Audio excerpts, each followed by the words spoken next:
அனைவருக்கும் வணக்கம். இன்றைக்கு நிறைய பேர் படித்தவங்களாக இருக்கட்டும், படிக்காதவங்களாக இருக்கட்டும், அல்லது உயர்ந்த பதவியில் இருக்கக்கூடியவர்களாக இருக்கட்டும், அல்லது அன்றாடம் கஞ்சிக்காக அவதிப்படக்கூடியவர்களாக இருப்பவர்கள் என்றாலும் சரி, என்ன பண்ணுறாங்க, அப்படியே ரொம்ப தாம் பேசுகிறது தான் சரி, தன்னை மிஞ்சியவர்கள் யாருமே கிடையாது அப்படிங்கிறதோட அப்படியே வீர தீரமாக நான் சொல்கிறது ஏங்க சரி, நீ பேசுறதெல்லாம் ஒன்றும் எடுபடாது அப்படின்னு அடித்து பேசக்கூடியவங்களா, வீரியமாக பேசக்கூடியவங்களா இருப்பாங்க. அப்படி வீரியம் பேசுகிறவங்க எல்லா இடத்துலையும் மதிக்கப்படக்கூடியவங்களா இருப்பாங்களா? ஒரு சிலரை தவிர மற்றவர்கள் என்றால் மதிக்கப்பட மாட்டார்கள். அப்படி மதிக்கப்படணும் அப்படின்னா என்ன செய்யணும்? நம்ம அடக்கமாக இருக்கணும், அமைதியாக இருக்கணும், பொறுமையாக இருக்கணும். இதெல்லாம் இருந்தாலும் பேச வேண்டிய இடத்துல காலம் வரும் வரை காத்திருக்கக்கூடியவர்களாக இருக்க வேண்டும். நம்மிடத்துல பேசத்துக்குரிய வாய்ப்பு வந்தால் மட்டுமே வாயை திறக்கக்கூடியவர்களாக இருக்க வேண்டும். அப்படி இல்லாமல் எப்பொழுதும் வீரியம் பேசக்கூடியவர்களாக, நான் போகிறேன், நான் பேசி முடிச்சுட்டு வரேன் பார் அப்படின்னு போய் ஏதோ ஒன்றை பேசி உளறிட்டு, ஆனால் என்ன பேசினோம், எதுக்காக போனோம், என்ன செயலை முடித்தோம் அப்படிங்கிறதே தெரியாமல் திரும்பி வந்து மற்றவர்களுடைய ஏளனத்திற்கும் கேலிக்கும் கிண்டலுக்கும் உரியவர்களாக ஆகிவிடுவோம். அப்படி இருப்பது நல்லதா? நமக்கு துளியும் நல்லதே கிடையாது. ஒரு கதையை தெரிஞ்சுக்குங்களேன்.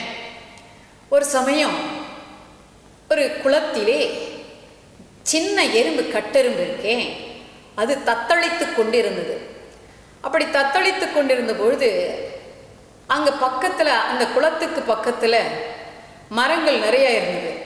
அந்த மரத்து மேலே புறா இருந்தது.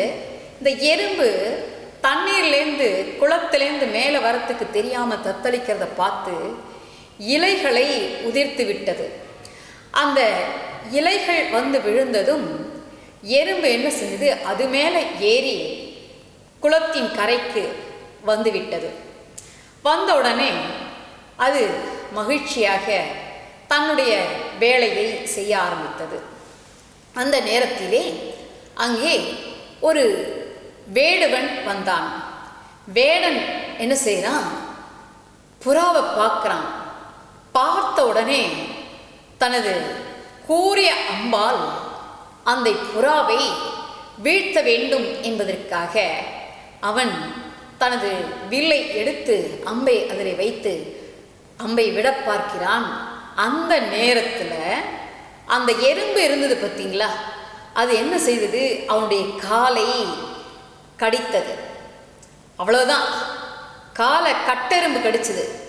கடித்த உடனே அந்த வேடன் அம்பை வில்லை வைத்து விட ஆரம்பித்தானே, அது குறி தவறி வேறிடத்திலே சென்றது.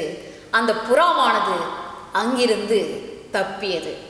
இப்போ இந்த கதையிலேருந்து நம்ம என்ன தெரிஞ்சுக்கிறோம் தெரியுமா? கூரிய அம்பு என்றாலும் வீரியம் பேசேல் என்று ஔவையார் சொல்லியிருக்கின்றார். இப்போ கூரிய அம்பு அப்படின்னு சொன்னால் அதை போன்ற பலம், பணபலம், உறவினர்களுடைய பலம், அதாவது மனித பலம், இதெல்லாம் இருந்தாலும் கூட நம்ம என்ன பேசக்கூடாது, வீரியம் பேசக்கூடாது. அது என்ன செஞ்சிடும், நம்மை சமயத்தில் காப்பாற்றாமல் நம்மை அழித்துவிடக்கூடியதாக அல்லது அவமானப்பட செய்யக்கூடியதாக அமைந்துவிடும். ஆகையால் அன்பர்களே, நாம் எப்பொழுதும் வீரியம் பேசாமல் நமக்கு தேவையான, மற்றவர்களுக்கு உதவி செய்யக்கூடிய, மற்றவர்களை காப்பாற்றக்கூடிய, மற்றவர்களை உயர்த்தக்கூடிய வார்த்தை எது இருக்கிறதோ அதை மட்டும் பேசக்கூடியவர்களாக இருப்போம் என்று கூறி அமைகிறேன். நன்றி, வணக்கம்.